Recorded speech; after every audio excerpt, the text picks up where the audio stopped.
but it got me really close to. I studied a lot of animation in school, like drawn animation, that kind of thing, and then when I got out of school, I was just independently doing a lot of model work.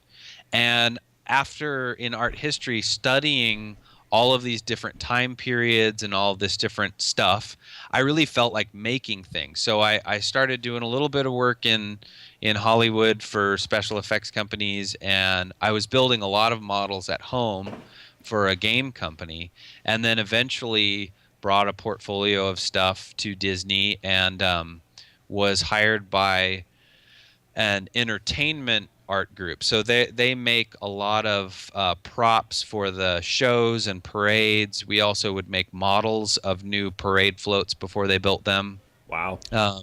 That group also did all of the overlay for Haunted Mansion Holiday. So when they put all the Nightmare Before Christmas stuff in there, they would make most of that stuff, and I got to make a lot of those things.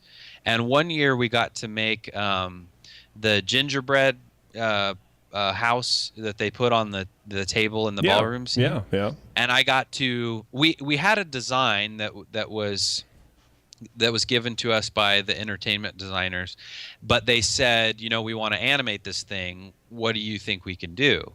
And so kind of based on what we had there in the shop, I designed all the movement for that thing, and we built it all. I kind of built all the movements and even the show control for it. And after that, I was like, I love animated figures. I want to do animated figures. Oh, really? Yeah. So when an opening came up in the animation department, I applied for it and thankfully got accepted to that. So you were at home making models. What were you making models just of what were you making models for? A lot of scenic stuff. A lot of the models were for a game company called Games Workshop, and they do a lot of these. They're games that are played with like toy soldiers that you build and paint, and then you play the game on these big scenic tables, almost like imagine like a train set or something like that. Okay. And so I was making a lot of that stuff. So there were some futuristic things and some fantasy castles and things like that. Yeah. So if you think Disneyland, where you have kind of this wide range of themes, it worked for that. Yeah, it sounds like it was perfect. Yeah. Perfect training, being a giant nerd. Yes. Sometimes I think about like, how did I get where I am? And it's kind of like being good at nothing else, Tell me about it. Right. I didn't leave my options open. But yeah, not to say that I'm not happy. It's just sort of like, I wouldn't know how to tell someone how to do this. Just get really into it. And, even these days with 3D printing and all these things that are starting to affect even the old figures, those are some things that I would encourage somebody to get into and pursue. Because they're going to have a big effect on what we do. 3D modeling and all that kind of stuff. Yeah, 3D modeling and printing. Yeah, because you guys are starting to do that now. I know we were lucky enough to tour through Imagineering. I think I can say that, yeah. And they're talking a lot about 3D printing being kind of the future. That's what they're doing to replace parts that go down, or even just to build them and ship them over, because otherwise you have molds of these character heads that aren't silicone or whatever, and how do you store all that stuff? But now you can just print them out in 15 hours and there you go. Yeah, which you're kind of talking about it from a cost savings angle, which is true. Yeah. But also like that then frees you up to make each of those figures really individual and really interesting, right? Mm-hmm. We want the best show possible, so if we're held back because of cost constraints, then you guys don't get, that really cool.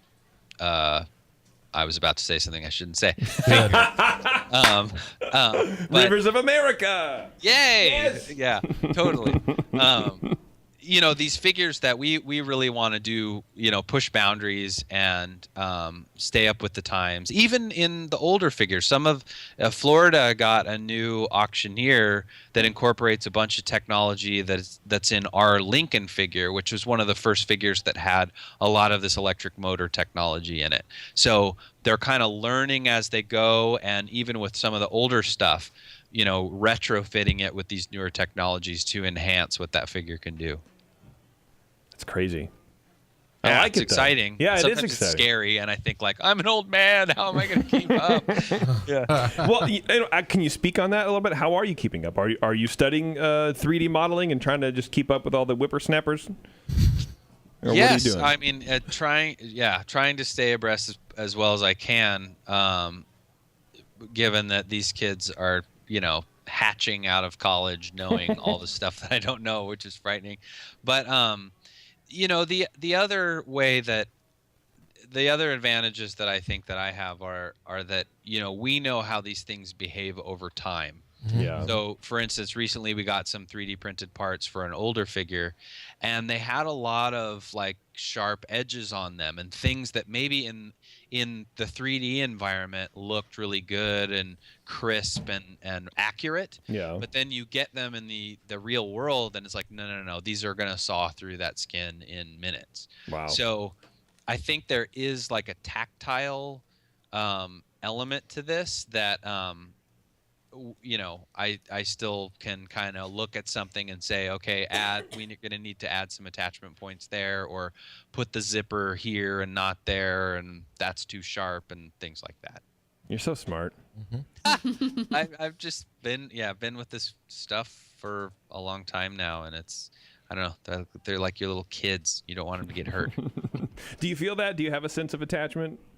I do, yeah. To some figures, like I really have a sense of pride in them, and even though, in a lot of cases we didn't build them, you've gotten to know them over a period of time, and you want to see them sort of succeed, as it were, or not. One figure that holds a place in my heart is the Indiana Jones at the gate. There's that figure where he's holding those big doors closed. Yeah. Imagineering decided to redesign that figure a number of years back. This is maybe 3, 4, or 5 years ago. I don't keep track of that kind of thing, but they decided to change its pose so that he's sort of like holding his shoulder against the door, and they thought that looked like a stronger pose and a little more sort of action packed. Or because otherwise the other one was his back. He was pushing against it with his back. Yeah, right, yeah. okay. We used to make kind of derogatory bathroom comments. Exactly. Yeah. He was straining. Yes. Right. Right. So, and it's cool that we kind of had that oversight and that input. And on that project, I got to do a lot of the figure finishing work of how we were going to change that body and adapt that. And that was when Tony Baxter was one of the big creative directors at Imagineering. So it was the first time I met him, and he would come in for these reviews and give us all these really kind of meta notes of feedback. And he's like, I want you to try to force like these, like if you look at Greek sculpture and you look at the drapery of the clothing and how they're straining almost not only into what they're doing, but against their clothes, and all this action is really reinforcing that pose, and it's really realistic but kind of a heightened realism. Yeah. You start to see things in a totally different way. And so that figure, I learned a ton on that one, and I still really like it. So yeah, that's one that I will drop by and make sure he's doing all right. Check up on him. Hey, yeah. So Matt, it seemed like you get a lot of kind of on the job training to kind of keep yourself going. But do you get to do additional special projects or get to kind of do something else to keep yourself going? I know that the Iron Man build was one of those things, but are there other special projects you get to do on a regular basis? Not regularly.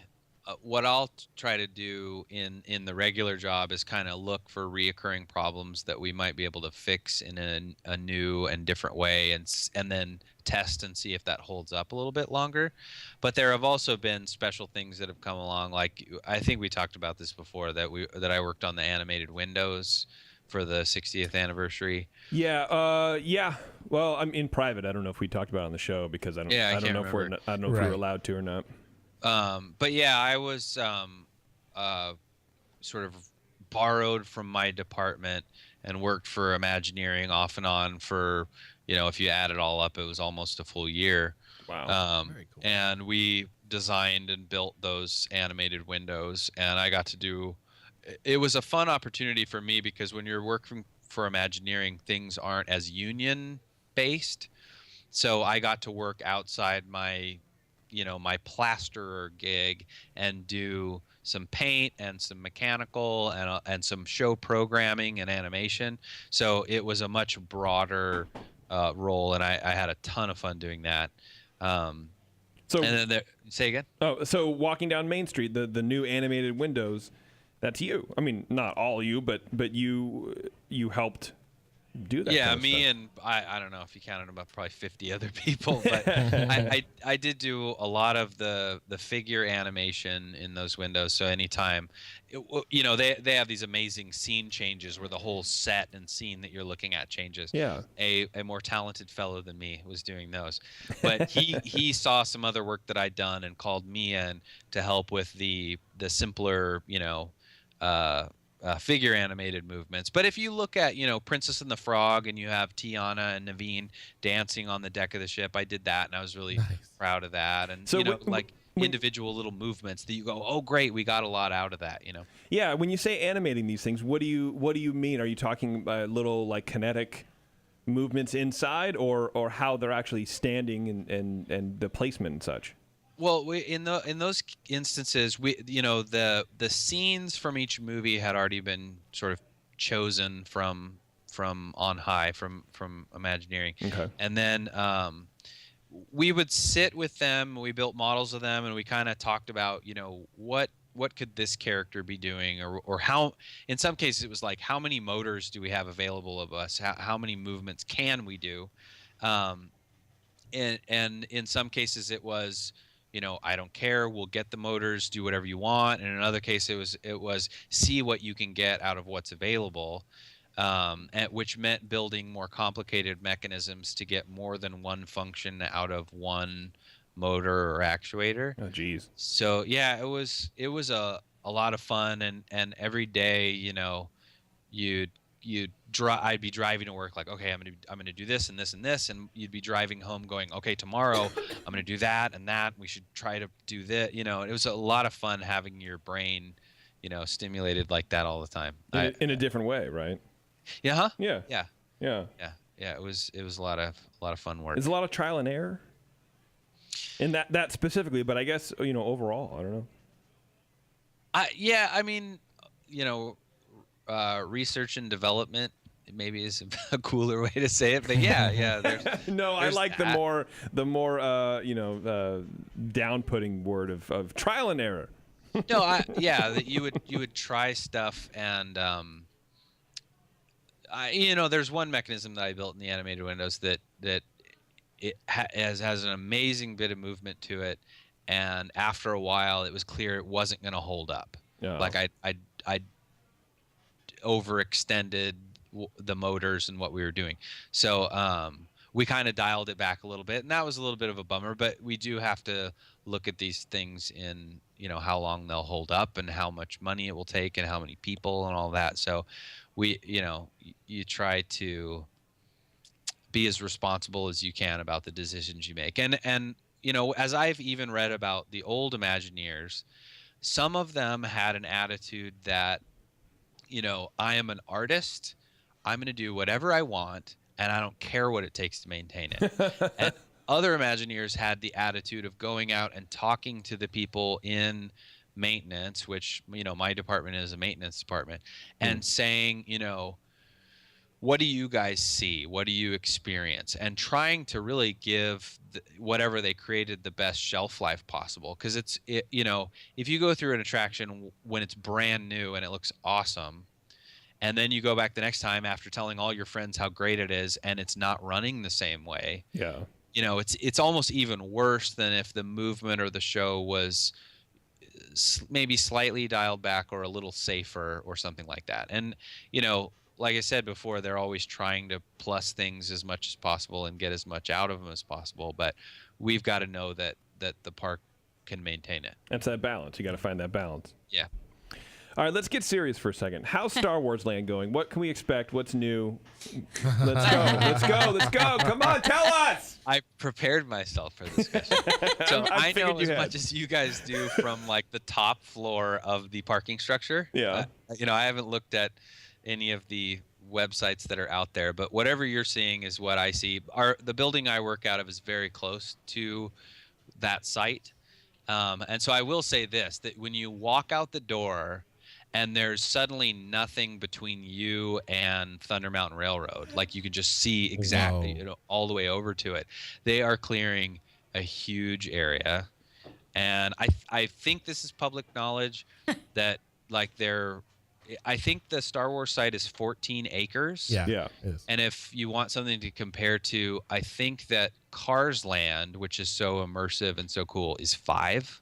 Oh, wow. Yes. Wow. I thought it was I didn't bigger than realize that. that. Yeah, I heard those actual numbers once, and my memory's not awesome, but I do think Star Wars is pushing 3 times the size of Cars Land. Wow. That's crazy. So- I can't imagine how that can fit there. Well, you have to build Yeah. That seems so insane. To build Well, a life-size lot Death of Star, a lot so- of groups had to move off site. Yeah. I wouldn't be surprised if eventually our group has to drive in from off site and do what we do remotely.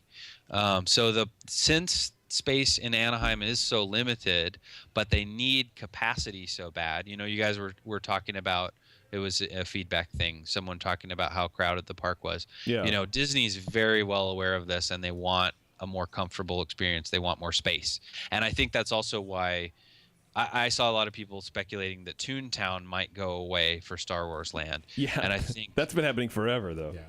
right. I Yeah. think the reason, they can't back down on space at all. They need as much capacity as possible because they don't want you guys in huge lines and feeling super crowded, right? Right. Right. They're pulling out all the stops even backstage. It's a totally different landscape. Actually, one of the I have a wife and 2 kids, and I work in a button factory, but they've only seen where I work like twice because it's very hard to get them back there. But one of the more recent visits was because they were about to clear all of these shops backstage, and they wanted all of the people who worked on that side to be able to bring their families over and see it. Well, that's cool. And I was working on the windows at that time, and so we were on that side, so they invited us to come. And now my son the other day was asking me, oh yeah, I remember when we did that. And I said, yeah, it's crazy. All those buildings are gone. Did it all blow this. his little mind? Say again? Did it blow his little mind? No. No? Probably more mine. Ah, that would have blown my mind, man. Jeez. Yeah. Well, some of these buildings, we for a while our department was in kind of a temporary place, and we were in this old roundhouse where they would keep the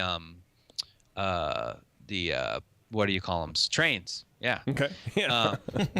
And It's a hard I word. knew working there, even though it was super uncomfortable and old and super hot in the summer, that like Walt had walked around in this building. He was super into trains. This is where they housed the trains. Even in the floor, in the concrete, there were train tracks, and they had just concreted right up to them. And it was like, oh my gosh, these old buildings that are kind of part of the blood and guts of the park, all that stuff is gone now, which seems sad. You guys never would have saw it, so it's probably only in kind of a sentimental way. Yeah. But I'm excited to see what they're gonna do. But it is weird, from a backstage perspective, to have all this stuff suddenly gone. It's gotta be.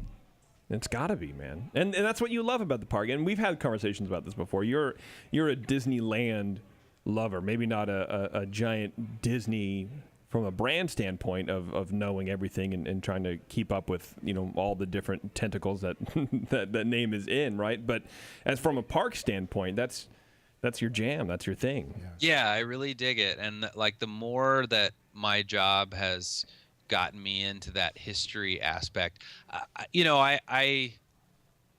think that nostalgia can kind of be a problem when you're trying to design something new. If you're like, oh, sorry, Terrence, I'm about to throw you under the bus, but like I really love the People Mover, and the Imagineers. Yeah, Terrence. The Imagineers talk about, people are always asking for us to bring back the People Mover. Yes, please. But And we will. It's called the Terrence Mover now. But no, the same people that were telling me this said that, you know what, if you got out there in the years before we took down the People Mover, no one was on it. No, you're right about that. So, why spend the resources to maintain this thing that nobody's riding, and why deprive yourself of something new and more exciting that you could do? So it's funny when you let your own nostalgia kind of inform things. You might get led astray to what you really like. Yeah. That was something kind of I was learning while we were working on the windows and all that. Because I was always in high school, I had an annual pass, and we would go and even do our homework at the park. But those windows, I would always stop by and check those out. Anyways, I just meant to say that, yeah, I think that when you look at the history of the park and these things, it's important not to get too attached to the past, but look at these artists and these designers and say, what did they do right? And then also, how were they limited by their day and the materials that were available and all of that, and kind of what can we do now? That's even better. And that's a good point. That's something to really keep in mind, especially for us on the show, especially for me. I won't talk about anybody else, but we're here to entertain people, but also to express our opinions. And I think it's easy to kind of bag on the new stuff because it's not the old stuff. But like you said, if you talk to people who were riding the People Mover before it was gone, nobody was riding it. You can't talk to them because there was nobody on it. But there is that nostalgia thing, and I think it's tough, especially right now for any hardcore Disneyland fan. The park is going through so many different changes. So much is happening in the park that it's kind of, your head is spinning a little bit trying to figure out what's going on. What happened to the park that you remember? But the park that you remember isn't necessarily what the park that your kids remember or that your parents remember, right. And it's all changing. And I don't know. I think it's a really good point. It's to really keep that in mind. I need to take some of that advice. Calm down a little bit. I think I'm guilty of that as well. That when I think about what was like the golden age of Disneyland, right? If I think to myself what that was, and then I think about when that was, I go, oh. I was, 8 or 9 years old. My family had just moved from Oklahoma, and it was the first time I went to the park. Right. It was when it had that, the biggest impact. That's what I want Disneyland to be for the rest of forever, for everyone, no matter, Yeah. But, Totally. But I realize, there's a lot of cool technologies that are in the park now that I really love that didn't exist then and that weren't available. So. Yay, progress. Yeah. That's a good point. Another good point. Yet another good point. I'm pointing at all of you now. So, what is up with Marvel Land? What's happening? What's going on there? Give us the scoop, dude. What's happening? I don't know a thing. Why not? No, I don't know anything. I really don't. You have to understand my position, is not privy to such details. Okay. You need to get better at eavesdropping. Can you point us to the people who know? Is that possible? I know nothing. Yeah. We have a question from the chat room. Oh, nice. Lulu Gumshoe wants to know, do you have a favorite figure that you like to work on? All pneumatic and electric figures, not hydraulic. They're ickier to work on. No, I don't think I have a favorite figure. I should probably, huh? We'll say that Indy at the Gate story. I'll go back to that. All right. That's your But favorite. the indie that's... Oh, no, I have a favorite figure. Okay. I haven't Go for told it. this story yet, which is a while back when they were doing all that work that you guys love so much on Club 33. My mind immediately went to that vulture in the trophy room. Yeah. That you all know and love. Mm-hmm. And I immediately started asking everyone, like, what's happening to the trophy room? What's happening to that figure? Because that figure was this thing that the idea was Walt would, put a bunch of guests into the trophy room, and then he had microphones in there to where he could hear them, and he would excuse himself and go out, and this animatronic vulture would start talking to them, but it would be Walt, puppeteering and doing the voice. Mm-hmm. Yeah. And while Walt, was never in Club 33, that was kind of this awesome like connection to all this history. And I kept, asking them what would happen to that figure because it never really got used. It was always just there, static, and I was worried that it would just be discarded or something. And so really late in the game, they came to me and they said, we're going to put the Vulture in Club 33, but we need to make a copy of, this is going to get a little weird, of its the skin on its face because it's deteriorating and we want it to be working. And so they brought me in and I looked at it and I said, this thing is in really bad shape and it looks like it was a copy of something that was in really bad shape. Why don't we sculpt a new one and give it some life, some character, you know? And they said, well, that's interesting because we recorded some audio of kind of this English butler character. So that's a great idea. We'd love for him to have more of a face. And so I got to sculpt that figure and manufacture the whole skin and the whole thing. And so, what's in there is something that I actually got to make the face of, which is really cool. That's awesome. That's great, man. You're the bastion of history. So when I come down there in October, you have to take me into Club 33 so I can see that Vulture. I made a lot of that thing in my living room with my kids watching. They've never been able to see it because I can't get in there myself. Yeah, it sucks. Yeah. Well, Matt, you've given us a lot of time, a lot to think about also. Yeah. We're going to have to let you go, but I want to have you back on because there's a lot of other stuff I want to talk to you about. Feathering birds in Tiki Room, just a lot of this like other little creature maintenance that I don't know. I think it'd be really cool to talk about. But before I let you go, we do have our guest questions, our ears up 7 questions that we ask every person that we interview. Oh dear. And you're no different. Are you ready for this? I should have studied up. You should have. Yeah, you should have. You'll be great at it. Don't worry about it. Okay. You ready? What's your favorite Disney attraction? Haunted Mansion.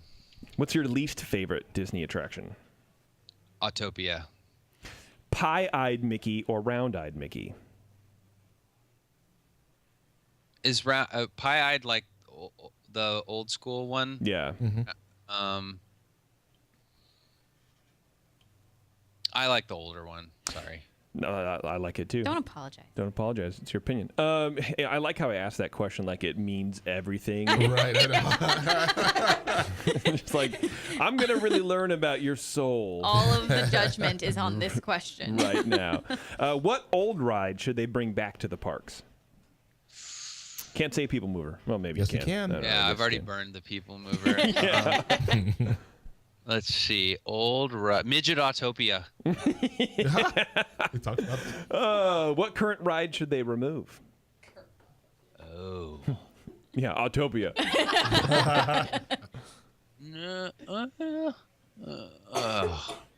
There's got to be a real stinker. I would love to know what other people have said. Winnie the Pooh. Cute. Oh. I'm flying through the park in my mind. Does DCA count? Yes. Yeah, totally. Yeah, sure. All of it. Not the entirety of DCA, though, man. All right, no helping Matt here. It would be. I don't know. Maybe something in Bugs Land. I love them all. How about that? I love them all. No, that's not, You gotta that's not an pick answer. some. What Gems. current ride should they remove? Only because there's so much potential, and I hope there's a lot of things coming. And no, this is not some kind of weird spoiler or hint, but I'd like to see maybe monsters. I think we should see some things. All right. And I actually think all the speculation on that is wrong, by the way. I But agree with you. And we talked about it. We talked about it on the let's- last show, so you can delve into it a little bit that they're replacing it. Terrence thinks he has people who know better. I think it's all Hooey? different flag for the things. I absolutely know nothing about this, but I'll go back to my previous point about Toontown, which is capacity. I don't think you get rid of an attraction when you're trying to expand. I agree. Right? So I would be shocked and amazed if that happened. And that was my point to you, Terrence. Like that's a ton of space. No. To be just taken up with a show building that will hold a fraction of the amount of people who can even just mill around that area. I hear you. Yeah. I hear you. I got Yeah. sources. I got sources. Who is your favorite Disney character, Matthew? In the expanded Disney universe, after we've bought all these franchises. Yeah. Sure. Okay, this is a deep cut, but Okay. it's so true. All right. Lucasfilm, back in the early 90s, had a game company. Yes. Oh boy. Super deep cut. Wow. Yeah, and they had a series. It was all original stuff, and it was called Monkey Island. Yes. Yes. Okay. And Ron Gilbert, the guy who created Monkey Island, was really inspired by, Pirates of the Caribbean, to where, there's even like a jail scene where he has this little gag where a dog walks in with a key and stuff like that. So he was definitely tipping the hat to Pirates of the Caribbean. But now, since I am a huge fan of those games, now when I go and watch the Pirates of the Caribbean movies and that stuff, I swear they are biting Ron Gilbert and Monkey Island. And now Disney owns Monkey Island, and I don't know that they know that, but they do. And there's the character who's the bad guy in the franchise. His name is Captain LeChuck. He's a zombie ghost pirate. Ring any bells from the first Pirates of the Caribbean movie? But he looks a whole lot like the well captain in Pirates of the Caribbean, the one dunking the guy in the well. He's like a big fat version of that. Yeah. And that, if I can have that as my favorite Disney character, that's That is a deep Wow. Yeah. Dang, girl. Wow. Good.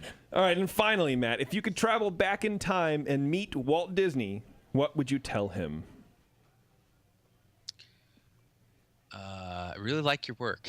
Yeah, I don't know what I'd talk to that guy about. I think I would rather listen, Huh. I think he was like a brilliant artist, but also like a crazy gifted director and manager of a bunch of nut job, artists. And he knew how to put the right people together, and he knew how to put the wrong people together to where they would fight it out and the coolest work would come out of it. That's kind of what's scary about that guy. Wow. Right on. I want to know about that. Look at you, Matt. Good A good answer. answer, yeah. All right, dude, and we're going to let you split. Do you have anybody else have anything for Matt? Nope. Okay. Blopper wants to know if you still walk around with eyeballs in your pocket. Sometimes, know only what when that you guys are in. All right, Matt, we'll let you go. Go back to your family. Have a good brother. time. Thank you, And, guys. It was good to finally talk to you on the air. Yeah, us Yeah. too, man. And we'll have to have you back on. Awesome. All right, buddy. All right, take care. All right, bye, Matt. Bye. That was cool. Yeah. Yeah. I like that I guy. really like him. Yeah. Always a pleasure. Yeah. All right.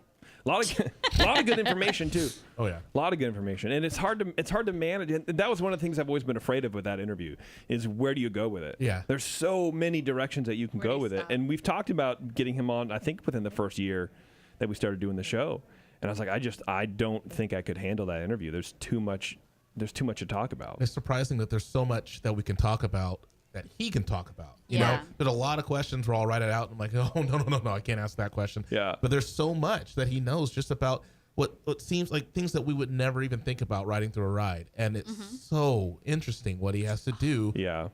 Yes. I just realized I had a question for him that I forgot to ask. I'm sad now. What was it? I just wanted to know if working at Disneyland ruined the magic for him at all. I don't think It it did. doesn't sound like it at all. Should we call him back? No. No. He doesn't know how to work Skype. Well, let's see if he does. That would- Don's going to pick up. Let's see if he does. Let him go to sleep. He Okay. works at 3 in the morning. It's Friday. It's Friday. Dawn That's doesn't true. sound like that. No, I know. It's true. She's actually kind of sweet. But that's a great question. Yeah. Yeah, good job I was on the ball there. Yeah. Yeah.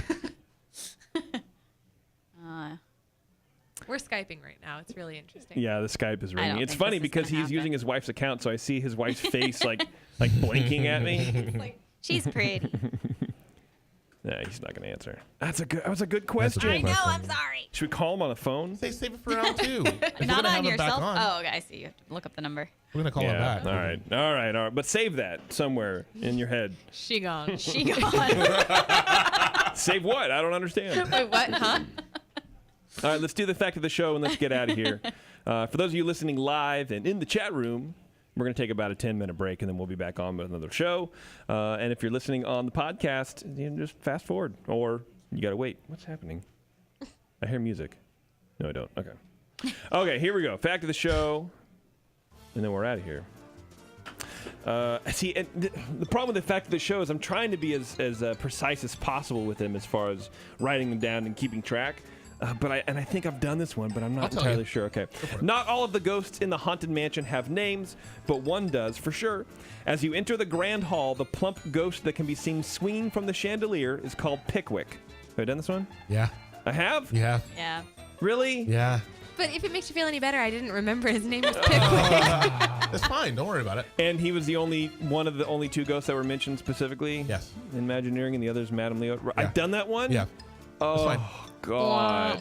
It's fine. I didn't remember. I knew one day I would have to repeat myself. Ugh.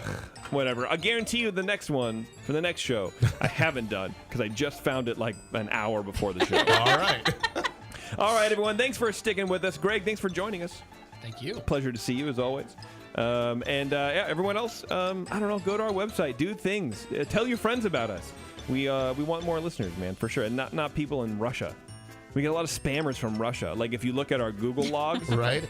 Tons of people and like, oh yeah, Russia. Okay, right, sure. If you're a real person in Russia, feel free to listen, okay? If you're a real person in Russia, I would love you to email me, jason@earsup-podcast.com, because I know, and I'll look up like the IP address and I'll look up where it's from, and it's all like known spam. Right. Dear sir, I have opportunity. Yeah. I am calling. I am sick in hospital and need you to contract $9 million from my bank.